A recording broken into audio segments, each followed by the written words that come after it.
Hello friends, चलिए आज हम स्टार्ट करते हैं अपनी पीएचपी की थर्ड वीडियो, जिसमें हम ये सीखेंगे कि पीएचपी के अंदर वेरिएबल्स क्या होते हैं, वेरिएबल्स को हम क्यों यूज़ करते हैं। चलते हैं डायरेक्टली अपनी कोडिंग स्क्रीन पर। What are variable. अगर हम बात करें वेरिएबल की कि वेरिएबल क्या है, तो वेरिएबल लाइक अ एम्पटी कंटेनर, जिसके अंदर हम अपनी वैल्यू को स्टोर कर सकते हैं। जैसे कि हमने अपने प्रीवियस वीडियो में ये सीखा था कि हम पीएचपी के अंदर अपने कोड को कैसे रन कराते हैं, या फिर हमने पीएचपी के अंदर अगर कोई भी कोड लिखना है तो उसको हम कैसे लिखते हैं। तो अगर मैं बात करूं कि मेरे को प्रिंट कराना है Delhi school of skill development, या फिर मेरे को मान लीजिए कोई भी एक ऐसी चीज़ है जो बार बार प्रिंट करानी है। अगर मान लो एक बार या दो बार लिखना है तो आप इजीली प्रिंट कर सकते हो इको के ज़रिए, लेकिन मैं कहता हूं कि मेरे को एक बार नहीं, दो बार नहीं, चार बार नहीं, 5 बार प्रिंट करानी है, 10 बार प्रिंट करनी है। तो क्या मैं 10 बार बार बार ये लिखता रहूँगा? नहीं।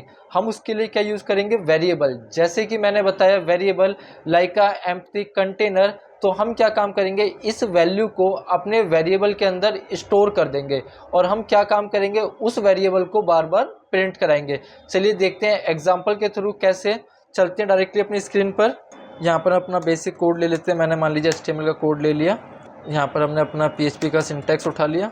अब मान लीजिए अगर मेरे को कुछ भी चीज़ प्रिंट करानी है, तो प्रिंट कराने के लिए हम यूज़ करते हैं इको, जिसके अंदर मैंने मान लीजिए लिख दिया Delhi school of skill development.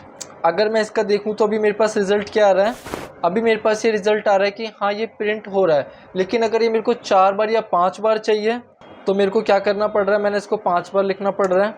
2 3 4 5, और ये 5 बार प्रिंट हो रहा है। अब इसकी लाइन को ब्रेक करने के लिए हम यूज़ कर लेते हैं, मैंने यहाँ से इसको करा concatenate.br, इसी तरीके से मैंने हर जगह लगा दिया और ये प्रिंट हो गया। बट मेरे को क्या करना पड़ रहा है, मेरे को ये बार बार लिखना पड़ रहा है इको। अब इसके लिए हम क्या यूज़ कर लेते हैं, मैंने कहा इसके लिए हम यूज़ कर लेते हैं वेरिएबल। जैसे कि हमने बात करी थी वेरिएबल लाइक अ एम्प्टी कंटेनर, जिसके अंदर हम अपनी वैल्यू को स्टोर कर देंगे। अब वेरिएबल को यूज़ करने के लिए, वेरिएबल को डिफाइन करने के लिए हम यहाँ से यूज़ करते हैं डॉलर। डॉलर से एक आपके पास PHP और jQuery ऐसी लैंग्वेज है जिसके अंदर आप वेरिएबल को डिफाइन करने के लिए डॉलर यूज़ करोगे। मैंने यूज़ करा डॉलर और मैंने वेरिएबल का नाम रख दिया x। आप अपने वेरिएबल का नाम कुछ भी रख सकते हो जो आपको ठीक लगता है। मैंने रख दिया $x, और $x के अंदर मैंने क्या काम करा, मैंने इस वैल्यू को स्टोर कर दिया।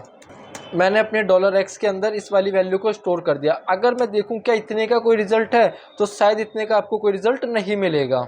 हमारे पास कोई रिजल्ट नहीं है। क्यों? क्योंकि मैंने $x के अंदर वैल्यू को स्टोर तो कर दिया, लेकिन इस $x को कहीं प्रिंट नहीं कराया। तो अब हम क्या कर लेते हैं, अब हम इसको प्रिंट करा लेते हैं इको, और मैंने यहाँ पे लिख दिया सिंपल $x। अगर अब रिजल्ट देखें तो ये मेरे पास प्रिंट हो गया। इसका मतलब कि अगर मेरे को अब ये वाली वैल्यू कहीं भी यूज़ करनी है, अगर इस वाली वैल्यू को मेरे को कहीं भी प्रिंट कराना है, तो मुझे पूरी वैल्यू बार बार टाइप नहीं करनी पड़ेगी। मुझे क्या करना पड़ेगा, सिर्फ मैं यहाँ से लिखूंगा $x, और $x के लिखते ही मेरे पास ये मेरी वैल्यू प्रिंट हो जाएगी। क्यों? क्योंकि $x के अंदर जो मेरा वेरिएबल है, उस वेरिएबल के अंदर मेरी ये वाली वैल्यू स्टोर हो चुकी है। अब ऐसा नहीं है कि इसके अंदर सिर्फ आप यही वैल्यू कर सकते हो स्ट्रिंग, आप इसके अंदर जो चाहते हो आप वो वैल्यू को स्टोर कर सकते हो। एग्जाम्पल मान लो मैंने यहाँ से एक वैल्यू ली, मैंने कहा $x, इसके अंदर मैंने स्टोर कर दिया कोई भी नाम। फिर मैंने एक दूसरी वैल्यू ले ली $y, मैंने इसके अंदर स्टोर कर दिया इसका कोई स्टेट वगैरह। मैंने एक नेक्स्ट वैल्यू ले ली $z, और इसके अंदर मैंने कोई भी नंबर प्रिंट करा दिया। अगर अब मैं चेक करूं, इको एक मैंने प्रिंट करा है यहाँ पर $x, फिर मैंने यूज़ करा इको, मैंने यहाँ पे यूज़ करा $y इको, और मैंने यूज़ कर दिया $z। यानी कि मैंने तीनों इसमें वैल्यू ले रखी है। अगर अब मैं चेक करूँ, ये मेरे पास फर्स्ट डॉलर है। अब इसको हम ब्रेक कर देते हैं,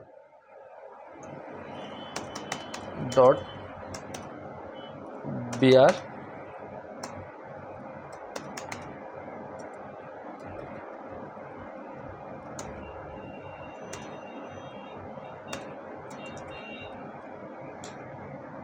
तो आप इसके अंदर स्ट्रिंग वैल्यू, इंटीजर वैल्यू कुछ भी स्टोर कर सकते हैं। अब ये स्ट्रिंग और इंटीजर का है। अब हम ये समझते हैं अपना डेटा टाइप्स की। आपको ये लग रहा हो कि क्यों मैंने ये अपनी वैल्यू को इन्वर्टेड कोट्स में डाला और यहाँ पर जब मैंने नंबर लिखा तो इनको इन्वर्टेड कोट्स में नहीं डाला। तो इसके लिए हम समझते हैं अपने डेटा टाइप्स को कि डेटा टाइप्स क्या होते हैं और आपके कौन कौन से डेटा टाइप्स होते हैं।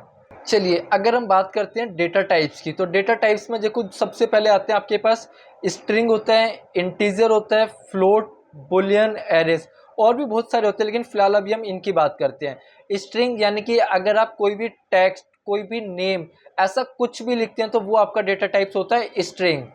अगर आप कोई भी नंबर्स प्रिंट कराते, कंप्लीटली नंबर होगा, उसके अंदर कोई डेसिमल प्लेसेस वगैरह नहीं होंगे, तो उनको हम बोलते हैं अपना इंटीजर। अगर आपके पास कोई डेसिमल प्लेसेस आ जाते हैं तो उनको हम बोलते हैं फ्लोट। अगर आपका कोई रिजल्ट ऐसा है जो ट्रू या फॉल्स है तो उनको हम बोलते हैं ट्रू। अगर आपके पास कोई भी रिजल्ट ऐसा है जहाँ ट्रू या फॉल्स है तो उनको हम बोलते हैं बुलियन।